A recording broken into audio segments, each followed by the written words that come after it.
बिस्मिल्लाहिर्रहमानिर्रहीम। अस्सलाम वालेकुम नाज़रीन, आप यूट्यूब चैनल देख रहे हैं। मैं इमरान खान। ख़ित्ते में बम चल रहे हैं, ईरान मार रहा है अमरीकी अड्डों पे, अमेरिकन और इसराइली मार रहे हैं ईरान के अंदर। ईरान वापस ड्रोन और मिसाइल मार रहा है इसराइल में, और पाकिस्तान की हुकूमत ने पाकिस्तानियों पे बम मार दिया। इतना बड़ा मिसाइल मारा है पाकिस्तानियों पे कि पाकिस्तान की तारीख में आज तक किसी ने इतना बड़ा जुल्म पाकिस्तानियों पे नहीं किया। ये जनाब शहबाज शरीफ की हुकूमत है जो अवाम के वोटों से तो आए नहीं, तो अवाम की इनको फिक्र भी नहीं है। इन्हें पता है कि आसिम मुनीर साहब इन्हें पकड़ के लाए इक़्तिदार में और जाली फार्म 47 पे इनको लाकर बैठा दिया। डील ये है कि इन्होंने आसिम मुनीर साहब से इक़्तिदार लिया और बदले में आसिम मुनीर साहब ने इनसे इक़्तिदार लिया, यानी उन्होंने लाकर इनको हुकूमत में बैठाया, इन्होंने उनको एक्सटेंशन दी और साथ में उनको इस्तिस्ना भी दे दिया, फील्ड मार्शल भी बना दिया, और अब ये मिलकर अवाम की खाल उतार रहे हैं। यानी गैर ज़रूरी तौर पर इन्होंने पागलपन की हद तक पेट्रोलियम मसनूआत की पाकिस्तान में कीमतें बढ़ा दी हैं। जंग लगी है खित्ते में और अभी सिर्फ चंद दिन हुए हैं, आबनाए हुर्मुज़ बंद हुई है, वहां से जहाज नहीं आ रहे। हुकूमत ने दावा किया था कि इनके पास बहुत सारा तेल पड़ा हुआ है, लेकिन इन्होंने जो कीमतें बढ़ा दी हैं वो इस लेवल तक बढ़ा दी कि हुकूमत के अपने हमायती, इनके अपने टाउट्स, इनके अपने दरबारी वो सर पकड़ के बैठ गए। वो ट्वीटें कर करके कह रहे हैं कि यार ये क्या तबाही फेर दी। यानी इस लेवल पे तो किसी ने नहीं किया। इंडिया ने कीमतें क्यों नहीं बढ़ाई? जंग खाली पाकिस्तान के लिए लगी है, बाकी जो आसपास मुल्क हैं किसी ने कीमत ऐसे नहीं बढ़ाई जो पाकिस्तान ने कर दिया अपनी आवाम के साथ। इन्होंने तो ऐसा लगता है कि ये बहाना ढूंढा है, बाकी मुल्कों ने अपनी आवाम के साथ ये नहीं किया। खित्ते में सबसे महंगा पेट्रोल पाकिस्तान में हो गया 55 रुपए लीटर, इन्होंने कीमत बढ़ा दी है। अब आप जब 1 लीटर खरीदेंगे डीजल तो वो आपको पड़ेगा 336 रुपए का। 336 रुपए का लीटर आप डीजल खरीदेंगे आप पाकिस्तान में। देखिए चंद चीजें मैं आपको बताऊं। एक तो खित्ते में सबसे महंगा पेट्रोल अब हमारे पास है, और सबसे नकम्मे, नालायक और बदनीयत हुक्मरान भी हमारे पास है। नंबर 2, आलमी मंडी की निस्बत हमने इजाफा ज्यादा कर दिया। यानी आलमी मंडी में अगर आप ये कहते हैं कि आलमी मंडी में तेल की कीमत बढ़ रही है, इस हिसाब से हमने ज्यादा कर दी, तो भाई आलमी मंडी में भी इतना बड़ा इजाफा नहीं हुआ जितना बड़ा इजाफा आपने पाकिस्तान में कर दिया। और आप तो पहले ही अवाम का खून निचोड़ रहे थे, अवाम से इजाफी पैसे ले रहे थे।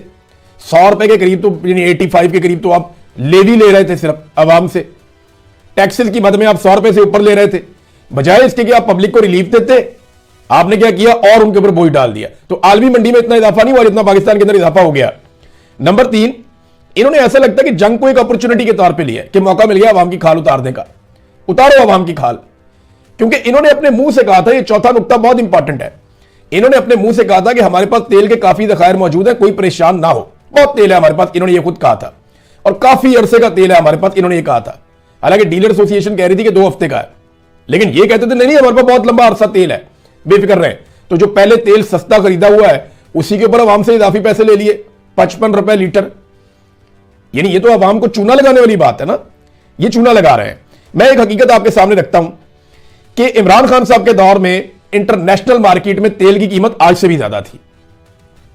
यानी आज $90 के आसपास। मैं भी चेक कर रहा था, सामने मेरे सिस्टम खुला हुआ है, इसके ऊपर मैं देख रहा हूं इंटरनेशनल मार्केट में इस वक्त जो ऑयल प्राइस है ये $90 के आसपास बता रहा है जब मैं ये देख रहा हूं। तो अब मुझे आप ये बताएं कि $90 अभी है, इमरान खान के दौर में $117 फी बैरल था। अभी भी जो इमरान खान साहब के दौर के अंदर पेट्रोल की आलमी कीमत थी उससे बहुत कम है अभी भी। उस कीमत के ऊपर इमरान खान 150 रुपए का डीजल पेट्रोल बेचता था, तो ये सारे जो है ना तत्ते तवे पे बैठ जाते थे, छलांगे मारते थे कि नहीं जी बहुत महंगा हो गया। और आज इमरान खान के दौर से आलमी मंडी में तेल बहुत सस्ता है और ये बेच रहे हैं इमरान खान से डबल से भी ज्यादा कीमत के ऊपर। यानी 300 का भी नहीं बेच रहे हैं, 150 वाला, 336 रुपए का डीजल बेच रहे हैं। ये इन्होंने पाकिस्तान के साथ किया है और झूठ बोलते हैं कि इमरान खान के दौर में इतनी कीमत बढ़ी थी। 120 रुपए का लीटर उसको मिला था क्योंकि निगरान हुकूमत भी बढ़ा गई थी। तो 120 रुपए से 150 रुपए तक इमरान खान साहब ने पहुंचाया था, हौली हौली करके, कभी कम होता था कभी ज्यादा होता, तो 150 तक पहुंचा था। इन्होंने 150 से उठा के पेट्रोल को 336 तक ले गए। अब आगे किसान को मार पड़ेगी, उसकी गंदम लगी हुई है, उसकी फसलें लगी हुई है, उसको डीजल चाहिए होता है, 100 काम उसने करने हैं किसान ने, फसल पक के तैयार होनी है, और उसके बाद तरसील का मामला है। ये हर चीज महंगी हो जाएगी पाकिस्तान में जिस किस्म का इन्होंने ये हरकत की। ये तो कहते थे मोटरसाइकिल वालों को मुफ्त पेट्रोल दिया करेंगे हम। इनकी जलसों में आप तकरीरें उठा के सुने ना, ये आले शरीफ की और आले जरदारी की, और साथ में ये जो एक फौज ने बनाई थी पार्टी तहरीक इस्तेकाम, इनकी तकारीर आप उठा के सुने। कहते थे जी हम जो बिजली कम इस्तेमाल करेगा 200-300 यूनिट उनकी बिजली मुफ्त, जो मोटरसाइकिल लेकर आएगा पेट्रोल पंप पे उसका पेट्रोल भी मुफ्त। ये मुफ्त पेट्रोल दे रहे हैं पाकिस्तानियों की, किसानों की इन्होंने कमर तोड़ दी है। इमरान खान रशिया गया था सस्ता तेल लेने के लिए, लेकिन जनरल बाजवा को एक्सटेंशन चाहिए थी, तेल नहीं चाहिए था कौम के लिए। यानी इमरान खान ने कहा था ना कि सस्ता तेल लेने गया हूं रशिया में, तो इन्होंने कहा नहीं नहीं नहीं, पता नहीं कौन सी साजिश हो गई। अमेरिकन के उन्होंने इतने कान भरे, उन्होंने साइफर भेज दिया, इन्होंने जनाब यहां पे सारे जर्नल राजी करके रजीम चेंज कर दिया कि मुझे एक्सटेंशन मिल जाएगी। वो लैटरीन जो डिगा पे होना, वो जिसको एक्सटेंशन पड़ी थी वो ऊंधे मुंह लैटरीन में गिरा। अब उसका पता भी नहीं है जिंदा है मर जाता है, उसके बारे में पता करने जाते हैं वो बताते ही नहीं है। फैमिली सोर्सेज से बात करते हैं, वो कहते हैं हमें बात करने की इजाजत ही नहीं है। अब पता नहीं उसके अंदर क्या मामला है। तो ये मेरी हमदर्दी है, कोई बंदा इस तरह चोट लग जाए तो, लेकिन मामला ये है कि उसको एक्सटेंशन चाहिए था ना, उसको सस्ता तेल नहीं चाहिए था। आज वाला भी वही कर रहा है और उस दौर वाला भी वही कर रहा था, इनमें कोई फर्क नहीं है, कोई फर्क नहीं है। महंगाई का तूफान आ जाए, अब आएगा, ये चूना लगाएंगे लोगों को। अब ये करेंगे क्या, मैं आपको ये बता देता हूं। इन्होंने तेल की कीमतें बहुत बढ़ा देनी है, आवाम को चूना लगा लेना है, सस्ता तेल जो खरीदा हुआ महंगा बेच देना है। जैसी सूरत थोड़ी सी कंट्रोल होगी, ये थोड़ा सा सस्ता करके आवाम पे आसान चढ़ा देंगे, क्योंकि इनसे कोई टारगेट पूरा नहीं हुआ। ये टैक्स इकट्ठा ही नहीं कर पा रहे, ये खसारे के अंदर हुकूमत जा रही है लगातार, कोई सरमायाकारी पाकिस्तान में नहीं आ रही। दहशतगर्दी की वजह से पाकिस्तान छोड़ के भाग रहे, पाकिस्तान में आने के लिए कोई तैयार नहीं है। इंटेलिजेंस का लगातार फेलियर हो रहा है, इदारे अपना काम कर ही नहीं पा रहे और बिला वजह के चौधरी बने हुए हैं। तो इन्होंने जो पाकिस्तान की हालत कर दी है, अब अवाम का खून निचोड़ेंगे तो अब इनको ये देखे ना, डर फैला दिया इन्होंने कि जनाब पेट्रोल खत्म होने वाला है, पता नहीं कितने का हो जाएगा। तो इस डर की वजह से लोग बहुत ज्यादा पेट्रोल खरीदेंगे, गाड़ियां भरवाएंगे। इनको इस बात का आइडिया था कि एकदम बहुत बड़ी बिक्री होने वाली है पेट्रोल की, लिहाजा इन्होंने कहा पैसा बना लो इसमें भी। और अब ये पैसा बनाने का सारा खेल है। देखिए पाकिस्तान के साथ अमेरिका का क्या रवैया है। जिसके पास डोनाल्ड ट्रंप का फेवरेट फील्ड मार्शल है, जिसके पास आंखें मारने वाला, सलूट मारने वाला और चमकने वाला और चमकाने वाला वजीर आजम है फेवरेट डोनाल्ड ट्रंप का, वो जो है वो अमेरिका इजाजत नहीं देता। अमेरिका इजाजत किसको देता है? भारत को।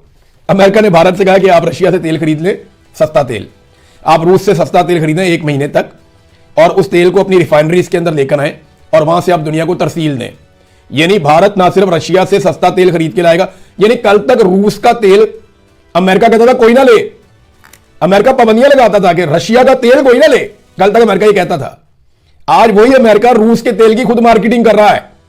सबसे बड़ा बेनिफिशियरी तो फिर रशिया बन गया ना भाई। गल्फ के अंदर आबना हॉर्मस बंद हो गई, वहां से आप खुलवा नहीं पाए। अमेरिका ने पूरा जोर लगा के देख लिया, ईरान ने खुलने नहीं दी। जहां से सैकड़ों की तादाद में जहाज गुजरते रहते थे, वहां पे इक्का दुक्का गुजरते हैं, बहुत कम कोई जिनको ईरान इजाजत दे दे जाओ तुम चले जाओ, और तो वो किसी को जाने नहीं देते, जाने नहीं देते। चाइना को उन्होंने इजाजत दी है, पाकिस्तान को वो दे सकते हैं, पाकिस्तान उनसे बात कर सकता है। लेकिन भारत को अमेरिका ने कहा कि रशिया से तेल ले लो, सस्ता तेल, और उसको अपनी रिफाइनरीज में तैयार करके दुनिया को बेचो और बुहरान को काबू करो, और भारत पैसा बनाएगा इसमें भी। तो अमेरिका किसका सका हुआ?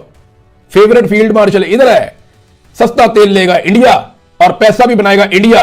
ये जो फेवरेट फील्ड मार्शल और फेवरेट वजीर आजम है ना, ये अमेरिका ने ऐसी लात मारनी है ना पाकिस्तान को, और ये इन्होंने हमेशा मारी, हमें इन्होंने हमेशा इस्तेमाल किया टिश्यू पेपर की तरह। तारीख इसकी गवाह है, और ये होना हम होता हुआ देखेंगे। ये जबानी कलामी है, सारा कुछ फायदा सारा इंडिया का है।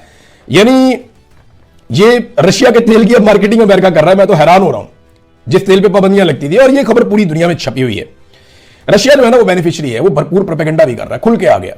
वो अरबों को ये कह रहा है, और बार बार अरबों को ये कह रहा है रशिया कि आप अमेरिका पे भरोसा क्यों करते हैं।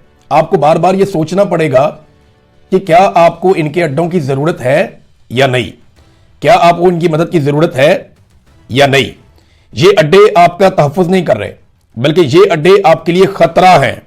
ये रशिया के साबिक सदर, साबिक वज़ीर आज़म और मौजूदा जो सिक्योरिटी के हवाले से मैंने को बताया था दिमित्री जो है, उन्होंने ये स्टेटमेंट दिया है, साफ कह रहे हैं कि आपको अमेरिकन अड्डों की जरूरत नहीं है, ये आपके लिए खतरा है। और वो यहां पे सिर्फ एक मुल्क की हिफाजत करने के लिए आए, और आप सब जानते हैं कि वो किसकी हिफाजत कर रहे हैं। आप सबको उन्होंने छोड़ दिया, और अरबों के अंदर भी ये सोच पैदा हो गई है, और जो अरब बिजनेसमैन है वो भी सर पकड़ के बैठ गए कि जनाब ये तो हमारा सारा कारोबार ही तबाह करने पे आ गए, हम तो किसी काबिल नहीं रहेंगे जो इस खित्ते को आग के अंदर झोंक दिया।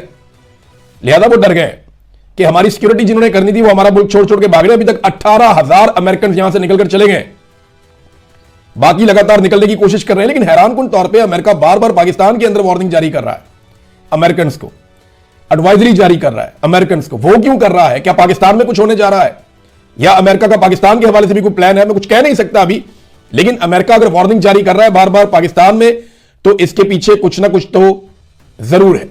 अमेरिका के साथ ना एक चीज हुई है, और ये डोनाल्ड ट्रंप ने की है। डोनाल्ड ट्रंप ने क्यों की, ये मैं आपको आगे जाके बताता हूं। लेकिन डोनाल्ड ट्रंप ने अमेरिका के साथ एक काम किया कि अमेरिका की एक मिथ टूट गई है। इसराइल की भी मिथ टूट गई थी पिछले साल कि आयरन डोम पता नहीं कोई ऐसी चीज है, परिंदा पर नहीं मार सकता, कोई अंदर नहीं आ सकता, कोई फ्लाइट नहीं आ सकती, कुछ नहीं हो सकता, दुनिया के बेहतरीन मिसाइल भी नहीं आ सकते। मार मार के दुम्बा बना दिया था ईरान ने। अभी फिर बार बार मार रहा है। वो रोक लेते हैं, वो बहुत सारे मिसाइलों को रोक लेते हैं। ऐसा नहीं कि सारे चले जाते हैं, लेकिन मारते भी है ना। बहुत सारे लोगों को मारा। अभी इंडियन सहाफी एक वापस गया, उसने जाके स्टेटमेंट दिया। वो बता रहा है जनाब इसराइल का नुकसान ज्यादा हो रहा है। वो बता नहीं रहा, वो कवरेज नहीं करने देते, लाशों की फुटेज नहीं बनाने देते, अस्पतालों की कवरेज नहीं करने देते, लोगों से बात नहीं करने देते। और उसने ये भी कहा कि ये 100 फुट नीचे जो जमीन से बनाए हुए इन्होंने बंकर्स, ये कहते हैं वो महफूज है, उसके अंदर नीचे बंदे मर गए। उन्होंने कहा एक इलाका पूरा तबाह हुआ, बहुत सारे घर थे वहां पे जो तबाह हुए, तो हमें बताया गया एक ही बंदा मरा है, हो ही नहीं सकता उसने कहा। तो इसराइल जो है ना वो चीजों को कंट्रोल करता है, वो बता नहीं रहा। तो अमेरिका की मिथ टूट गई। कल तक अमेरिका को समझा जाता था नाकाबिले तस्खीर कि इसको कोई जवाब नहीं दे सकता, इसके ऊपर कोई वापस अटैक नहीं कर सकता। अमेरिका के हथियार दुनिया के नंबर 1 हथियार है, गो के बहुत अच्छे हथियार है। लेकिन ये जो मिथ थी ना कि उनका मुकाबला करने के लिए दुनिया में कोई हथियार नहीं है, ये टूट गई। अमेरिका को नाकाबिले तस्खीर समझा जाता था। वो चौधराहट जो अमेरिका की थी, जिसको वो इंजॉय कर रहा था, वो अब खतरे में है। अमेरिका के जो तबाहशुदा अड्डे हैं मिडिल ईस्ट के अंदर, उनकी जो सैटेलाइट तस्वीर हैं वो अमेरिका का मुंह चढ़ा रही है।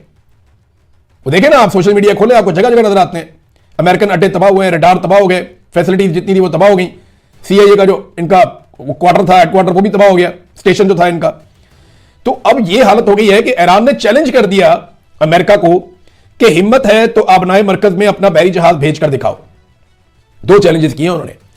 अमेरिका कहता है हम ये आबनाए हुर्मुज़ को खुलवाएंगे, तो ईरान ने कहा आओ खुलवाओ, हिम्मत है तो आओ इधर।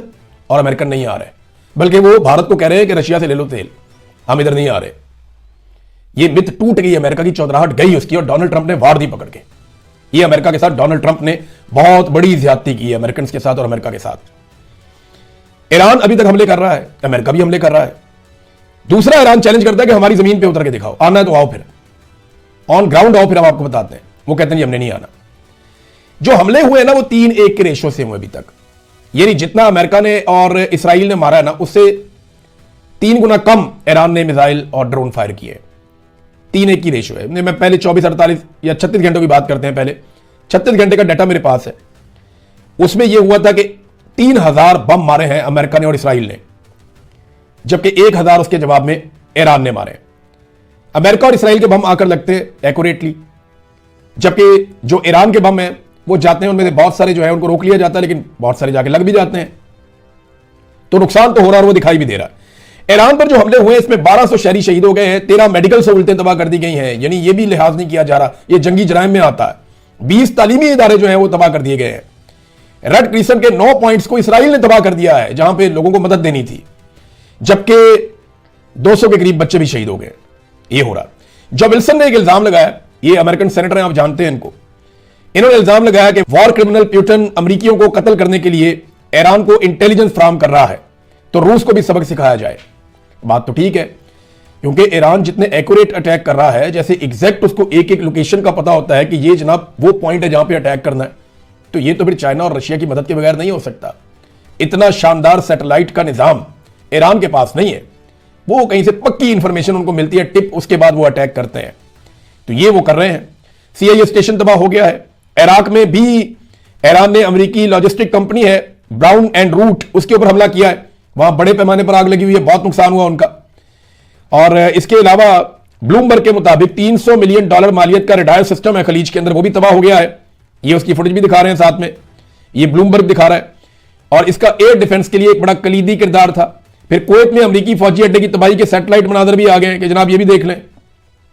फिर बगदाद इंटरनेशनल एयरपोर्ट के करीब अमेरिकी बेस है विक्टोरिया, उसके ऊपर हमला किया, वहां पे भी आग लगी हुई है, ये मनाजर भी आ गए हैं। और यूएई में पैट्रियट डिफेंस सिस्टम को निशाना बनाने का एक बहुत बड़ा दावा सामने आया। ये पैट्रियट डिफेंस सिस्टम, ये दुनिया में 2-3 है जो दुनिया के टॉप के हैं। एक पैट्रियट है अमेरिकन, एक रशिया का S-400 है, वो एक और पे काम कर रहे हैं जो उससे भी जदीद है। चाइना का एक है, बहुत लेटेस्ट वो आने वाला है, उसके ऊपर भी वो काम कर रहे हैं। दुनिया के बेहतरीन यही सिस्टम है। वो कहते हैं यूएई के अंदर जो है ना वो पैट्रियट का एयर डिफेंस सिस्टम, उसको निशाना बनाने का दावा किया। कुछ वीडियोस और तस्वीर भी इसमें सामने आ रही हैं। अब ट्रंप ने ये अमेरिका के साथ क्यों करवा दिया? अमेरिका के साथ तो ये बहुत घिनौनी हरकत हो गई ना, चौधराहट ही गई। यानी ये मिथ बनी हुई थी ना, इसको नहीं घुमा सकता, इसको ना नहीं कर सकता कोई, इस पर अटैक नहीं किया जा सकता। भाई इस तक मिसाइल पहुंचता ही नहीं है, वो सारी टूट गई। भाई इसके अड्डे नहीं तबाह हो सकते, भाई इसके बहरी जहाज जो है ना वो नाकाबिल तस्खीर है, वो जहां चले जाए ये हो जाता है। डोनाल्ड ट्रंप ने ट्वीट किया हमारा जा रहा है अब्राहम लिंकन, वो ये कर देगा वो कर देगा, वो नस गया पीछे दूर, वो रेंज से बाहर निकल जाता है कि हमने नहीं आना यहां पे। अब ईरान कह रहा है आओ ना यहां पे खुशबू लगा के इसमें आबनाए हुर्मुज़ में, वो नहीं आ रहे, उधर नहीं आ रहे। हो सकता है फ्यूचर में आए ईरान को बहुत बुरी तरह तबाह करने के बाद, लेकिन फिलहाल सूरत ये कि अमेरिका की मित्र टूटी है, जो ईरान से इतनी मार खा रहा है, अगर खुदा ना खास्ता कल को चाइना के साथ लड़ पड़ता है या रशिया के साथ लड़ पड़ता है तो क्या होगा इसके साथ। यह है सोचने वाली बात, अमेरिका के लिए भी अमेरिकन के लिए भी। अब सालसी की कोशिशें हो रही है किसी तरह जो है वो अमन कायम किया जाए। इसमें जो लोग अभी तक इंपॉर्टेंट रोल प्ले कर रहे हैं मैं आपको बता देता हूं। एक तो इसमें चाइना का बड़ा इंपॉर्टेंट रोल है, उन्होंने सारे मुल्कों से राब्ता किया है, ईरान से भी राब्ता किया है, और इसमें रूस का भी किरदार है।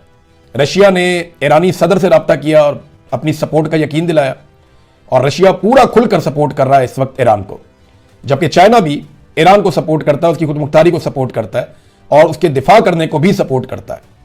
फिर एक दो यूरोपीय ममालिक हैं वो भी इस मामले के अंदर अपना रोल प्ले कर रहे हैं। सऊदी अरब बहुत कोशिश कर रहा है, ये देखे अगर मैं कहूं सबसे ज्यादा कोशिश कौन कर रहा है तो वो सऊदी अरब कर रहा है। उन्होंने ईरान के साथ लगातार राब्ते किए हैं और बैकडोर चैनल्स उन्होंने रखे हुए हैं। वो पूरी कोशिश कर रहे हैं कि अमेरिका और ईरान को किसी तरह से जंग बंदी के ऊपर कायल करें। इसराइलियों के साथ तो वो बात ही नहीं करते, उन्हें पता है कि ये तो फितना है, ये तो लड़ाई करवाएंगे, ये तो लड़ाई के अलावा इन्हें कुछ सूझ नहीं रहा इस वक्त, ये समझते यही है सऊदीज। तो वो कोशिश कर रहे हैं कि यहां खित्ते में अमन आ जाए, वरना चीजें बहुत खराबी की तरफ जा रही हैं। सऊदी अरब बड़ा किरदार अदा कर रहा है, तुर्की और पाकिस्तान भी इसके अंदर शामिल हो सकता है, वो भी किरदार अदा कर सकता है। देखिए अमेरिका को फेस सेविंग चाहिए, डोनाल्ड ट्रंप को अमेरिका को फेस सेविंग चाहिए। सबसे बड़ा सवाल यह है कि क्या ईरान अब एटमी तजुर्बा करेगा? तो जो ईरान ने हालात देख लिए हैं ना, अगर उसने बार बार के हमलों से बचना है और अगर उसके अंदर समझदारी हुई तो ऐसा लगता है कि वो एटमी तजुर्बा जरूर करेगा। ईरान को यह समझ आ गई है कि ये तो मुझे बार बार मारेंगे, मुझे एटमी तजुर्बा करना पड़ेगा, क्योंकि अगर आज उसके बाद एटम बम होता तो ये लड़ाई ना हो रही होती, वो आराम से बैठा हुआ होता, मुज़ाकरात कर रहे होते, जैसे वो बैठा हुआ है आराम से शुमाली कोरिया, उसको कोई नहीं छेड़ता। अब डोनाल्ड ट्रंप ने ये सारा पंगा लिया, क्यों? यहां पे एक खबर है मेरे पास, ये मैं आपके साथ शेयर करता हूं। ये निकलती है एप्स्टीन फाइल से। देखे ना, सियासत की असल बात होती है। पाकिस्तान में जो पाकिस्तान के हुक्मरान कर रहे हैं, जो आसिम मुनीर साहब, शहबाज शरीफ साहब कर रहे हैं, ये अपनी पॉलिटिक्स के लिए कर रहे हैं ना, पाकिस्तान की अवाम को, पाकिस्तान के अमनो अमान को, पाकिस्तान की मईशत को, पाकिस्तान की इमेज को, हर चीज को इन्होंने दांव पे लगा दिया कि हम बच जाए किसी तरह। इसी तरह डोनाल्ड ट्रंप ने भी अमेरिका को दांव पे लगा दिया। अमेरिका की चौधराहट, अमेरिका की मिथ टूट गई, अमेरिका की जो दुनिया के अंदर एक बनी हुई थी कि नाकाबिले तस्वीर, वो हर चीज उसने डोनाल्ड ट्रंप ने दांव पे लगा दी, उसकी इज्जत भी। और वजह क्या हुई ये मैं थोड़ी सी आपको खबर पढ़ के सुनाता हूं। ट्रंप ने 13 साल लड़की को जिनसी ज्यादती का निशाना बनाया। एप्स्टीन फाइल में नए इल्जामात और उसकी तफसीलात अब सामने आ गई हैं। ट्रंप को इस बात का पहले से पता था कि यह होने जा रहा है, क्योंकि ये मामला अदालत में चल रहे थे। यह रिपोर्ट उन दस्तावेजात पर मबनी है जो हाल ही में जेफरी एप्स्टीन के केस से मुतालिक मंजरेआम पर आई है। इन दस्तावेजात में साबिक अमेरिकी सदर डोनाल्ड ट्रंप के खिलाफ संगीन नौयत के इल्जामात आयद किए गए हैं। इल्जामात की नौयत यह है कि 1994 में डोनाल्ड ट्रंप ने, मैं यहां पे थोड़ा सा सेंसर कर दूंगा, हमारी खवातीन और घर में बच्चे भी देखते हैं बाज़ औक़ात वीलॉग, तो मैं सिर्फ इतना आपको बताऊंगा। ये इल्जामात एक खातून ने लगाए और उन्होंने कहा कि जब मैं छोटी थी 13 साल की तो डोनाल्ड ट्रंप ने ज्यादती की थी, और ये दस्तावेजात इसके अंदर मौजूद हैं और बहुत सारी चीजें, इसकी जो तफसीलात हैं उनके अंदर मैं बिल्कुल नहीं जाता, जाना भी नहीं चाहिए, क्योंकि लोग सुनते हैं, आप समझ गए होंगे। मैंने एप्स्टीन फाइल पे इसीलिए वो, ये बहुत ही गंद है, बहुत ही गंद है, लेकिन दुनिया में है। मेरी तमाम माँ बाप से गुजारिश है कि अपने बच्चों को हमेशा महफूज रखें। यहां बहुत दरिंदे हैं। अगर अमेरिकी सदर का माजी ऐसा है, 94 में वो ये हरकतें कर रहा था, तो आप समझे कौन कौन यहां क्या कर रहा होगा। तो अपने बच्चों पर ना सिर्फ नजर रखें बल्कि अपने बच्चों को महफूज रखें, यह भी आपकी रिस्पॉन्सिबिलिटी है। बहरहाल इसने 13 साल लड़की के साथ जुल्म किया डोनाल्ड ट्रंप ने, और वो आगे जो लिखा हुआ तो बहुत ही घटिया बातें, बहुत घटिया हरकतें हैं। लेकिन डोनाल्ड ट्रंप ने कहा नहीं जी, ये हमारे पास साजिश हो रही है, जैसे हमेशा हर लोग कहते हैं साजिश हो रही है, झूठे हैं इल्जामात जो है सियासी बुनियादों पर जनाब मेरे पर किया जा रहा है। एप्स्टीन के साथ ताल्लुकात तो थे डोनाल्ड ट्रंप के, बहुत सारी तस्वीर और बहुत सारी चीजें, और ये 90 की दहाई में ही है जबकि ये वाकया भी रिपोर्ट हुआ है। ये फाइलें उन अदालती कार्रवाइयों का हिस्सा हैं जो एप्स्टीन के मुतासरीन की जानिब से दायर किए गए मुकदमात के सिलसिले में ये खोली गई हैं। इनमें कई दीगर बाअसर शख्सियात के नाम भी शामिल हैं, लेकिन ट्रंप के हवाले से ये इल्जामात सबसे ज्यादा संगीन समझे जा रहे हैं। ये डोनाल्ड ट्रंप को लेकर डूब जाएगी ये एप्स्टीन फाइल, ये डोनाल्ड ट्रंप को बहुत बुरी तरह तबाह करेगी। उसको पता था, उसने ईरान के साथ पंगा ले लिया कि मैं यहां हीरो बन जाऊंगा, वो वहां उससे बड़ा विलन बन गया। तो वो कहते हैं ना, जब किसी की मत मारी जाती है ना तो उसके सर में डंडा नहीं मारना पड़ता, वो अपना सर खुद ही फाड़ देता है। और भी बहुत सारी मिसालें बहरहाल ट्रंप के साथ बहुत बुरी होने वाली है, ऐसा दिखाई दे रहा है बहरहाल। अब तक के लिए इतनी, अपना ख्याल रखिएगा, अपने इस चैनल का भी। अल्लाह हाफ़िज़।